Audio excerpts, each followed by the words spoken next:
तो hello friends, तो आज हम लोग सीखने वाले हैं स्ट्रक्चरल एनालिसिस 2 का क्लैपेरॉन्स थ्योरम का प्रॉब्लम नंबर 3 देखने वाले हैं आज हम लोग, है ना। अभी तक हम लोगों ने 2 प्रॉब्लम देखे इसके, है ना। तो दोनों प्रॉब्लम में कैसा था, कंटिन्यूअस बीम था, है ना।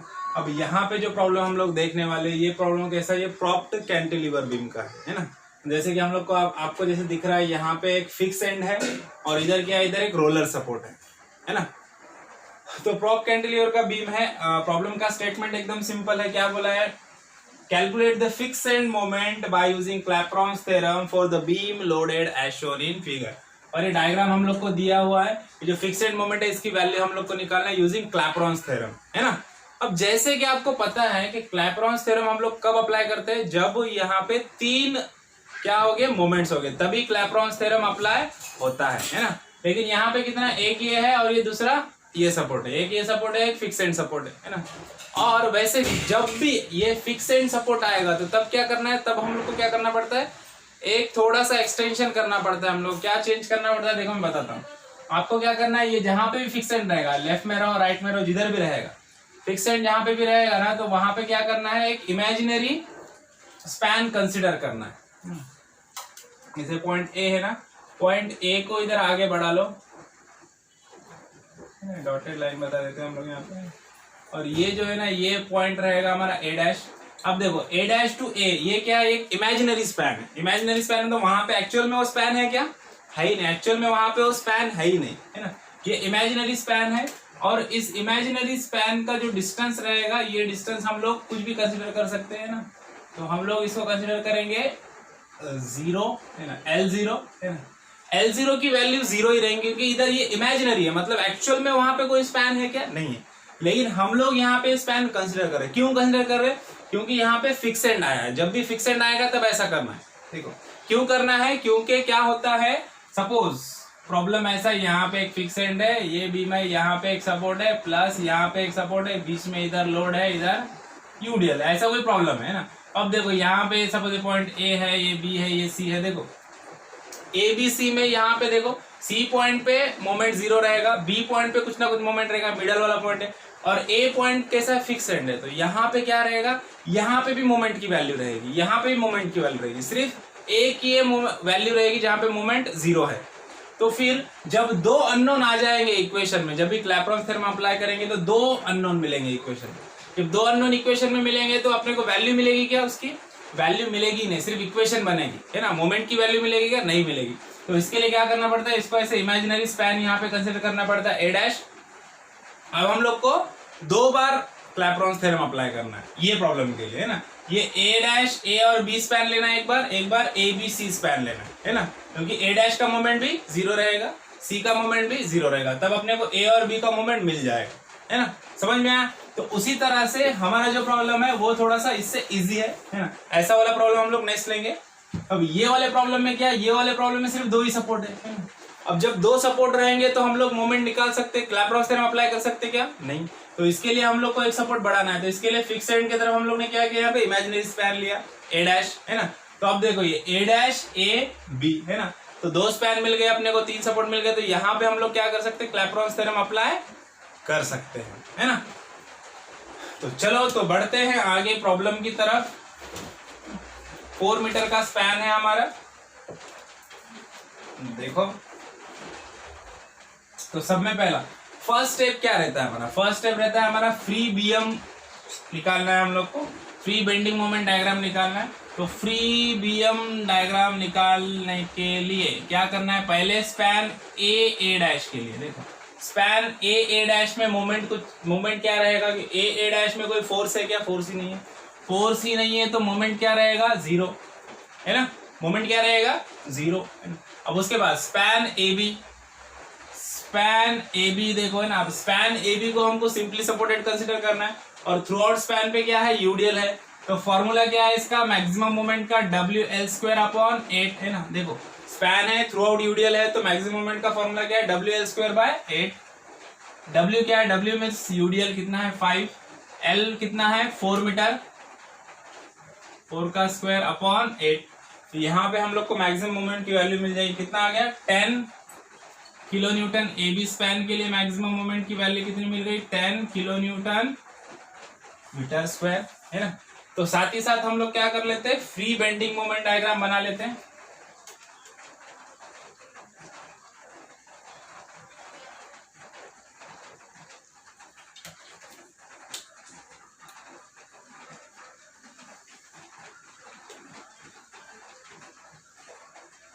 पॉइंट्स को लोकेट कर दो, यहाँ पे हमारा ए डैश पॉइंट, यहाँ पे हमारा ए पॉइंट और यहाँ पे हमारा बी पॉइंट है।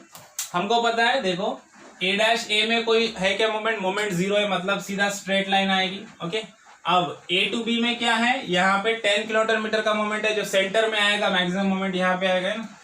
और देखो ए टू बी में क्या है, ए टू बी में यूडियल है, यूडियल है तो क्या आएगा, कर्व, मतलब यहाँ पे क्या बनेगा, एक सेमी सर्कल बन जाएगा, ऐसे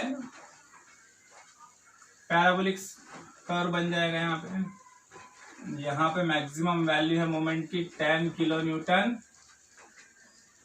मीटर, है ना। तो ये आ गया हमारा मोमेंट का वैल्यू मिल गया, राइट। अब देखो ये बन गया हमारा फ्री बीएम डायग्राम बन गया, ये पॉजिटिव है हमारा, ये बन गया हमारा फ्री बीएम। अब अपने को क्या बनाना है, नेट बीएम डायग्राम, है ना। तो नेट बीएम डायग्राम बनाने के लिए क्या करना पड़ेगा, हम लोग को क्लैपेरॉन्स थ्योरम अप्लाई करना पड़ेगा, फिक्सेड मोमेंट निकालना पड़ेगा, तो फिक्सेड मोमेंट्स मिलेगा अपने को ना। तो क्लैपेरॉन्स थ्योरम अप्लाई करने से पहले हम लोग को क्या चाहिए, हम लोग को इसका एरिया चाहिए, है ना। तो देखो अभी इसका जो एरिया रहेगा ये तो क्या हो जाएगा, इसको डायग्राम, ये डायग्राम को नंबर 1 दे दो, ये डायग्राम को नंबर 2 दे दो। A1 क्या है, A1 है 0, इसका एरिया कुछ एरिया ही नहीं ना, लाइन है सीधा, तो एरिया क्या हो गया 0। और A2 मतलब ये सेमी सर्कुलर सेक्शन का एरिया क्या रहेगा, 2/3 into base into height, that is 2/3 into base. Base कितना है इसका 4 मीटर, हाइट कितनी है, हाइट है 10, है ना। तो यहां से हमको इसका एरिया मिल जाएगा, देखो कितना आ गया एरिया इसका 26.67। A2 की वैल्यू मिल गई हम लोग को 26.67, है ना। इसका कोई यूनिट हम लोग नहीं लिख सकते हैं ना, यूनिट नहीं यहाँ पे। अब देखो A1 तो 0 है, A2 26 आ गया। अब A1 का CG हम लोग को A डैश से देखना है, A डैश से इसका CG क्या आएगा, इसका कोई CG नहीं आएगा, कोई डायग्राम है क्या यहाँ पे, डायग्राम ही नहीं, लाइन है, तो कोई CG आएगा क्या, कोई CG नहीं आएगा, है ना। तो इसका x1 बार क्या रहेगा, x1 बार भी रहेगा 0, x1 बार कोई है रहेगा ही नहीं, है ना। उसके बाद देखो x2 बार क्या रहेगा, x2 बार मतलब यहां से यहां तक का CG, है ना। x2 बार की वैल्यू क्या रहेगी, यहां से इसका CG रहेगा सेंटर में, तो ये यहां से यहां तक का डिस्टेंस ये रहेगा x2 बार, है ना। कितना रहेगा, टोटल 4 है, तो x2 बार की वैल्यू कितनी रहेगी, x2 बार की वैल्यू हो जाएगी 2 मीटर, बराबर। टोटल 4 है तो कितना, x2 बार कितना रहेगा, हाफ रहेगा। और फ्री एंड से निकालते जैसे मैंने लास्ट टाइम बताया था, b से, है ना। तो x2 बार की वैल्यू कितनी आ गई, x2 बार की वैल्यू आ गई है 2 मीटर। ओके, अब देखो ये वाला डिस्टेंस है L0, L0 की वैल्यू कितनी है 0, है ना। L0 की वैल्यू 0, अब आप शॉक हो जाओगे, ये तो कुछ डिस्टेंस दिख रहा है यहाँ पे, लेकिन ये क्या है, इमेजिनरी है ना। ये जो A टू A डैश का जो डिस्टेंस है ये इमेजिनरी है, ये स्पैन हमारा इमेजिनरी है, स्पैन इमेजिनरी है, इसके लिए इसका जो लेंथ है वो भी क्या रहेगा 0, इसका डायग्राम भी 0, इसका जो x1 बार है वो भी 0 रहेगा, है ना। या फिर ये तीनों में से कोई एक भी चीज अगर 0 हो जाती तो बाकी का पूरा टर्म क्या हो जाएगा, 0 ही हो जाएगा, है ना। तो देखो, तो ये सब इतने सारे टर्म हम लोग को मिल गए। अब क्या करना है, अब हम लोग को क्लैपेरॉन्स थ्योरम अप्लाई करना है। नेक्स्ट स्टेप क्या है हमारा, अप्लाइंग क्लैपेरॉन्स थ्योरम। तो देखो आप क्लैपेरॉन्स थ्योरम अप्लाई करते हैं, तो यहाँ पे लिखना है ऐसा, अप्लाइंग क्लैपेरॉन्स थ्योरम। कौन से सेक्शन पे अप्लाई कर रहे हैं हम लोग, A dash A and AB, है ना। सेक्शन A डैश A और AB पे हम लोग अप्लाई कर रहे हैं। तो पहले इसका स्टेटमेंट लिख दो, कैसे लिखेंगे, देखो क्या आ जाएगा, M A dash into L0 plus 2 MA L0 plus L1 plus क्या आ जाएगा 2 नहीं आएगा, यहाँ पे क्या आएगा MC into L1 MB into L1, क्योंकि यहाँ पे A है और दूसरा क्या है हमारा, लास्ट वाला टर्म हमारा B है, MB इंटू L1, ये वाला लेंथ L1, है ना। देखो ये वाला लेंथ क्या है हमारा, ये L1 है और ये क्या है L0 है, राइट। अब क्या आएगा, अब इज इक्वल्स टू के आगे क्या है, ये फॉर्मूला अच्छे से याद रखना, क्लैपेरॉन थ्योरम का फॉर्मूला पक्का याद रखने का। इज इक्वल्स टू क्या आ जाएगा,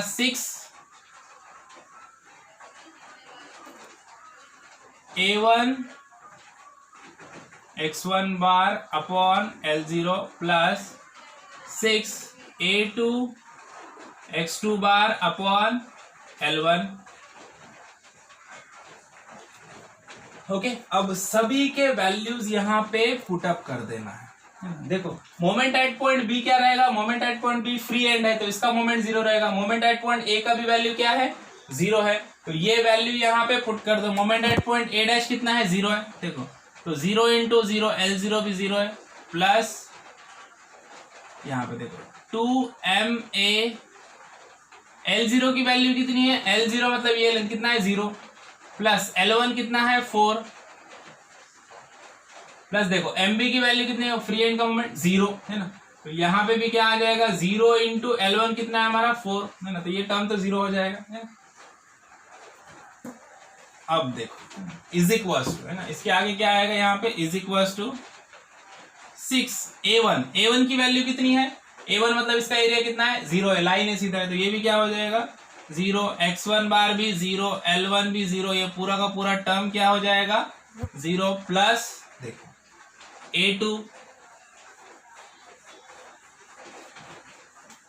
प्लस क्या हो जाएगा 6A2, A2 की वैल्यू कितनी है, A2 की वैल्यू 26.67, तो यहाँ पे लिख दो 26.67 इंटू x2 बार कितना है 2 अपॉन L1 की वैल्यू कितनी है 4 है ना, L1 की वैल्यू कितनी है, ये L1 4 है ना। तो अब देखो अब ये दोनों को कैलकुलेट कर लो अच्छे से, यहाँ पे 0 आ गया मतलब ये पूरा टर्म 0 हो गया, सिर्फ ये वाले टर्म को कैलकुलेट करो, ये भी 0 है, ये भी 0 है ना। अब देखो 0 प्लस 4 मतलब कितना 4 आएगा, 4 इंटू 2 कितना हो गया 8, तो यहाँ पे क्या आ जाएगा 8ma इज इक्वल टू, अब ये कैलकुलेट कर लेना है, तो यहाँ पे हम लोग को वैल्यू मिल जाएगी 80.01 है ना, इसका वैल्यू आ गया, कैलकुलेशन आ गया 80.01, तो यहाँ से हम लोग को मोमेंट एट पॉइंट ए की वैल्यू मिल जाएगी, कितना मिल गया 10 kilo newton metre. Moment at point A कितना आ गया 10 किलो न्यूटन मीटर आ गया। A moment at point A की value 10 kilo newton, A dash का मोमेंट 0, बी का भी मोमेंट क्या है 0 है ना। तो अब हम लोग को क्या करना है, अब हम लोग को यहाँ पे इसकी डायग्राम बनाना है, किसकी डायग्राम बनाना है, नेट बीएम बनाना है अब यहाँ पे है ना। अब नेट बीएम बनाने के लिए क्या करेंगे, वापस से एक रेफरेंस लाइन ले लेंगे यहाँ पे हम लोग,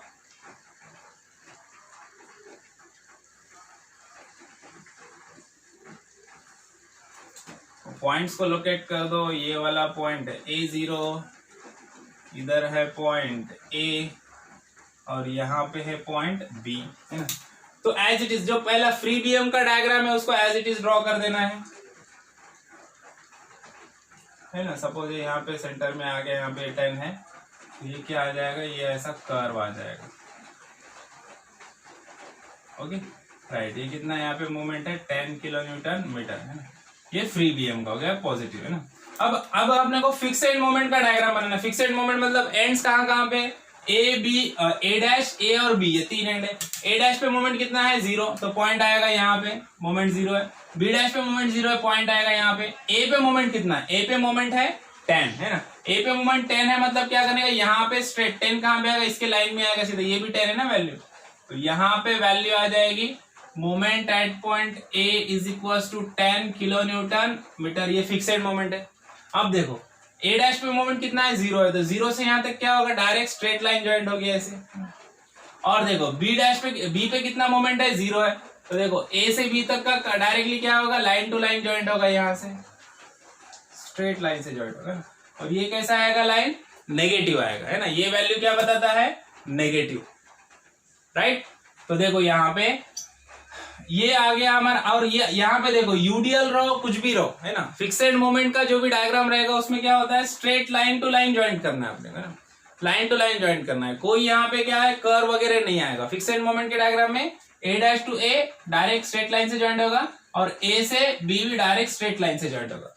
वहां पे यूडीएल आने दो, यूवीएल आने दो, कुछ भी आने दो, सिर्फ स्ट्रेट लाइन ही आने वाले। ओके, तो ये बन गया हमारा net BM, net bending moment diagram बन गया हमारा, राइट। अब क्या निकालना है हम लोग को? अब लास्ट बचा हमारा शेयर फोर्स डायग्राम, है ना। अब शेयर फोर्स डायग्राम बनाने के लिए हमको पता है कि हमको रिएक्शंस चाहिए, है ना। हम लोग को क्या चाहिए? रिएक्शन चाहिए। कौन से रिएक्शन चाहिए? ए पॉइंट पे रिएक्शन रहेगी और बी पॉइंट पे रिएक्शन रहेगी, है ना। तो वो रिएक्शंस हम लोग को फाइंड आउट करना है। तो रिएक्शंस फाइंड आउट करने के लिए क्या करेंगे? हम लोग कंसिडर करेंगे बीम AB को सिंपली सपोर्टेड बीम कंसिडर करेंगे, है ना। देखो क्या करना है,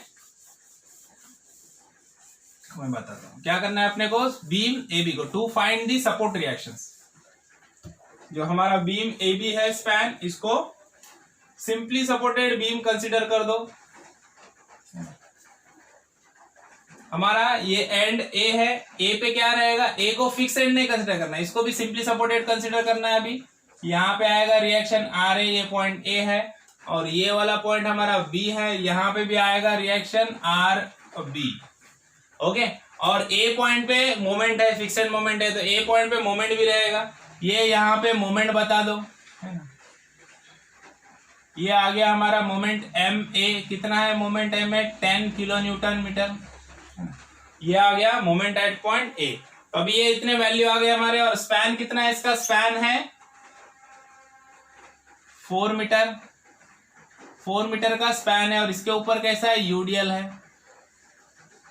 बराबर। यूडीएल की वैल्यू कितनी है? यूडीएल की वैल्यू है 5 किलो न्यूटन पर मीटर। अब देखो ये पूरा हमने स्पैन बना लिया हमारा, ना। इसको सिंपली सपोर्टेड कंसीडर किया। ये हमारा मोमेंट हम लोगों ने फिक्सेड मोमेंट क्लैपेरॉन थ्योरम से निकाला, वो मोमेंट की वैल्यू यहाँ पे लगा दिया। अब आर ए और आरबी की वैल्यू हम लोग को निकालना है, तो क्या करेंगे? वही इक्विलिब्रियम की कंडीशन यूज करना है। सब में पहले क्या करेंगे? Summation of moment of forces about point A is equal to 0, clockwise moment positive and anti clockwise moment negative. अब ए पॉइंट पे देखो, ए पॉइंट पे आर ए जा रहा है, आर ए का मोमेंट तो 0 हो जाएगा, है ना। अब नेक्स्ट क्या है? यूडीएल। यूडीएल का फोर्स कैसा है? डाउनवर्ड फोर्स है। डाउनवर्ड फोर्स ए की तरफ कैसे घूमेगा? क्लॉकवाइज, है ना। कैसे घूम रहा है? क्लॉकवाइज। तो क्या आएगा यहाँ पे? प्लस। कैसे आएगा? 5 इंटू 5 का यूडीएल है, स्पैन कितना है? 4, तो 5 इंटू 4 किया तो क्या हो गया? यूडीएल का फोर्स में कन्वर्ट हो गया ना। यूडीएल इंटू स्पैन किया मैंने, देखो यूडीएल 5 किलोमीटर का यूडीएल है मीटर का, 5 इंटू 4 किया तो क्या हुआ? इसका फोर्स बन गया। अब यूडीएल कभी भी कहां पे एक्ट होता है? स्पैन के हाफ में, मतलब ये 4 मीटर है, तो यूडीएल कहां पे एक्ट होगा? 4 के हाफ में, है ना। मतलब इंटू क्या हो जाएगा? इंटू 4/2, है ना। और डाउनवर्ड फोर्स था, ए पॉइंट की तरफ क्लॉकवाइज घूम रहा है, इसके लिए पॉजिटिव आ गया। अब नेक्स्ट फोर्स कौन सा है? नेक्स्ट फोर्स है आरबी। आरबी अपवर्ड फोर्स है, कैसे घूम रहा है? देखो एंटी क्लॉकवाइज, है ना। तो क्या आ जाएगा? माइनस आरबी इंटू डिस्टेंस कितना है? 4। ए पॉइंट से बी तक का डिस्टेंस कितना है? 4, राइट। अब देखो नेक्स्ट वाला फोर्स हम लोग नीचे लेते हैं। नेक्स्ट क्या बचा? सिर्फ हमारा फिक्सेड मोमेंट बचा। कैसा है fixed moment?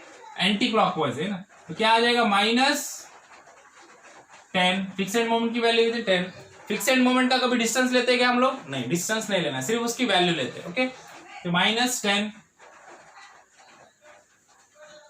Is equals to क्या हो गया? 0, है ना। तो अब यहां से हमको आरबी की वैल्यू मिल जाएगी, है ना। क्या मिल जाएगा? आरबी की वैल्यू मिल जाएगी। तो आरबी की वैल्यू देखो कितनी आ गई। आरबी की वैल्यू मिल गई हम लोग को 7.5 किलो न्यूटन। कितना मिल गया? 7.5 किलो न्यूटन। ये मिल गई आरबी की वैल्यू। रिएक्शन एट पॉइंट बी, देखो आरबी मिल गया 7.5 किलो न्यूटन। अब ऐसी आर ए की वैल्यू निकालना है, तो क्या करेंगे? Next condition of equilibrium use करो। नेक्स्ट कंडीशन कौन सी है? F of Y is equal to 0, summation of F of Y is equal to 0। Upward forces positive, downward forces negative. Upward क्या क्या है? R A R B upward है, तो ले लो R A plus R B. R B की value लिख दो 7.5। और डाउनवर्ड क्या है? डाउनवर्ड यूडीएल है, तो क्या आएगा? -5 इंटू 4, 5 इंटू 4 यूडीएल का फोर्स हो गया। फिक्सेड मोमेंट तो आएगा नहीं, क्योंकि मोमेंट है, फोर्स में आएगा क्या? नहीं आएगा। Is equal to 0। अब यहां से हमको आर ए की वैल्यू मिल जाएगी, है ना। कितना आ गया 12.5। तो आर ए का वैल्यू मिल गया हम लोग को 12.5 किलो न्यूटन, राइट। यहाँ पे आर ए का वैल्यू लिख दो, ये है रिएक्शन आर ए का वैल्यू मिल गया हम लोग को भाई 12.5, राइट। देखो आर बी मिल गया। अब हम लोग क्या निकाल सकते हैं, अब हम लोग शेयर फोर्स कैलकुलेशन कर सकते हैं और एसएफ डायग्राम बना सकते हैं ना। तो यहाँ पे एक रेफरेंस लाइन बना दो शेयर फोर्स डायग्राम के लिए।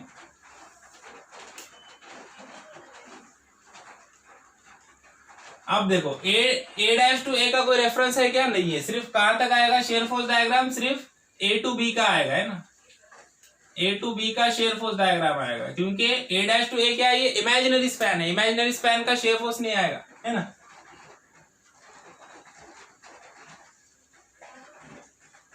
ओके, अब देखो शेयर फोर्स का क्या फंडा होता है, शेयर फोर्स की रेफरेंस लाइन है, यहाँ पे शेयर फोर्स होता है 0, है ना।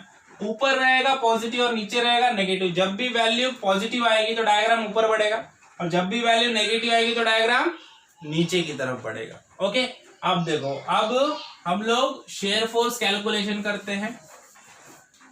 देखो यहां पे मैं लिख देता हूं शेयर फोर्स कैलकुलेशंस। क्या कंसिडरेशन है, अपवर्ड फोर्सेस पॉजिटिव और डाउनवर्ड फोर्सेस नेगेटिव, क्योंकि यहाँ पे सिर्फ फोर्सेस से लेना देना है, मोमेंट का कुछ लेना देना नहीं। ओके, अब देखो शेयर फोर्स, पहला पॉइंट कौन सा है हमारा, A point. Shear force at point A, ये वाला point A point. A point पे कौन सा फोर्स है, आर ए है। कैसा है, अपवर्ड फोर्स। अपवर्ड फोर्स होता है पॉजिटिव, तो यहाँ पे क्या आ जाएगा plus are A. R A की वैल्यू कितनी है 12.5 किलो न्यूटन, है ना। तो share force at point A कितना आ गया 12.5 किलो न्यूटन पॉजिटिव, है ना। अब पॉजिटिव वैल्यू आ गई, मतलब शेयर फोर्स डायग्राम किधर बढ़ेगी, ऊपर की तरफ बढ़ेगी, राइट। तो शेयर फोर्स डायग्राम बढ़ेगी हमारी ऊपर की तरफ। यहां से हम लोग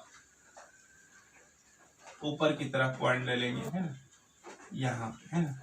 अब देखो, अब ए टू बी में क्या है, ए टू बी में यूडीएल है ना। अब जब भी यूडीएल रहेगा तो क्या होता है, क्रॉस लाइन आती है ना। अब देखो, अब ए टू बी में यूडीएल है। अब यूडीएल का फोर्स कभी भी कहां पे आएगा, यूडीएल का फोर्स एक्ट होता है, यूडीएल जहां पे खत्म हो रहा है जिस पॉइंट पे, वहां पे। अब देखो ए टू बी का यूडीएल कहां खत्म हो रहा है, बी पॉइंट पे। तो यूडीएल का फोर्स कहां पे आएगा, बी पॉइंट पे। और बी पॉइंट पे ऑलरेडी आरबी रिएक्शन भी है, आरबी का फोर्स भी है। तो बी पॉइंट पे कितने फोर्स हो गए, बी पॉइंट पे 2 फोर्स हो गए, एक तो यूडीएल का डाउनवर्ड फोर्स और रिएक्शन आरबी का अपवर्ड फोर्स। तो इसके लिए शेयर फोर्स के कितने कैलकुलेशन होंगे, बी पॉइंट पे 2 बार आएगा शेयर फोर्स। तो पहला लेते हैं हम लोग एस एफ बी1, जो आंसर आया लास्ट का वो लिख दो। अब देखो एस एफ बी1 में क्या आएगा, यूडीएल का फोर्स डाउनवर्ड है, कितना फोर्स है 5 into 4 का फोर्स है ना, डाउनवर्ड मतलब नेगेटिव।